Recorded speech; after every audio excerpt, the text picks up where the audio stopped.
ವೀಕ್ಷಕರೇ, ಈ ವಿಡಿಯೋದಲ್ಲಿ ಕರೆಂಟ್ಲಿ ಆಡ್ವರ್ಬ್ ಸೆಂಟೆನ್ಸ್ಗಳಲ್ಲಿ ಹೇಗೆ ಯೂಸ್ ಮಾಡೋದು ಅಂತ ನೋಡೋಣ. So let's see.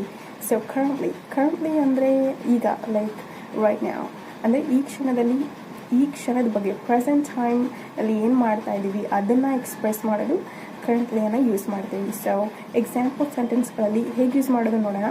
Okay, let's see. So I'm gonna say, like, I'm currently filming a video. I'm currently filming a video ಅಂತ ಹೇಳಿದ್ರೆ ಈ ಕ್ಷಣದಲ್ಲಿ ನಾನು ಒಂದು ವಿಡಿಯೋನ ಫಿಲ್ಮ್ ಮಾಡ್ತಾ ಇದ್ದೀನಿ, ವಿಡಿಯೋ ಮಾಡ್ತಾ ಇದ್ದೀನಿ ಅಂತ ಹೇಳಿದ ಹಾಗೆ. ಸೊ ಈ ಕ್ಷಣದಲ್ಲಿ ಏನು ಮಾಡ್ತಾ ಇದ್ದೀನಿ ಅಂತ ಹೇಳೋಕೆ ಕರೆಂಟ್ಲಿಯನ್ನು ಯೂಸ್ ಮಾಡ್ತೀವಿ. For example, I am currently cooking, I am currently watching TV ಅಂದರೆ ಈ ಸದ್ಯ ನಾನು TV ನೋಡ್ತಾ ಇದ್ದೀನಿ, ಆಮೇಲೆ ನಾನು ಬೇರೆ ಕೆಲಸ ಮಾಡ್ಬೋದು. TV ನೋಡೋದು ಮುಗಿದ ಮೇಲೆ ಆಮೇಲೆ ನಾನು ಐ ಮೈಟ್ ರೀಡ್, ನಾನು ಓದ್ಬೋದು, ಏನಾದರೂ ಮಾಡ್ಬೋದು. ಸೊ ಸದ್ಯ ಈ ಕ್ಷಣದಲ್ಲಿ ನಾವು ಏನು ಮಾಡ್ತಾ ಇದ್ದೀವಿ ಅದನ್ನು ಎಕ್ಸ್ಪ್ರೆಸ್ ಮಾಡಲು ಕರೆಂಟ್ಲಿನ ಯೂಸ್ ಮಾಡ್ತೀವಿ. ಸೊ ನೀವು ಪ್ರಾಕ್ಟೀಸ್ ಮಾಡ್ಬೋದು, like put that in the middle of subject and before the verb.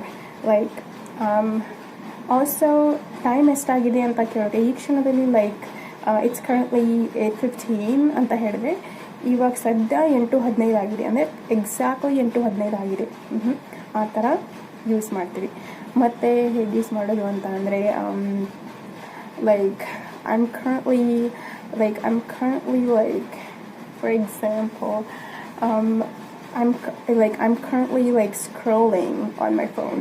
ಅಂದರೆ ನಾನು ಸದ್ಯ ಫೇಸ್ಬುಕ್ನಲ್ಲಿ ಸ್ಕ್ರೋಲ್ ಮಾಡ್ತೀವಲ್ಲ ಅದನ್ನು ಮಾಡ್ತಾ ಇದ್ದೀನಿ. Like that is exactly what you are doing right now.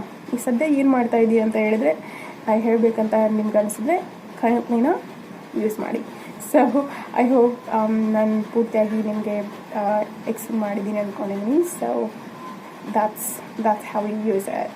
So thank you for watching, and also do not forget to subscribe and and comment, and if you have any questions, ask me in the comment section below. Thank you for watching. Love you guys.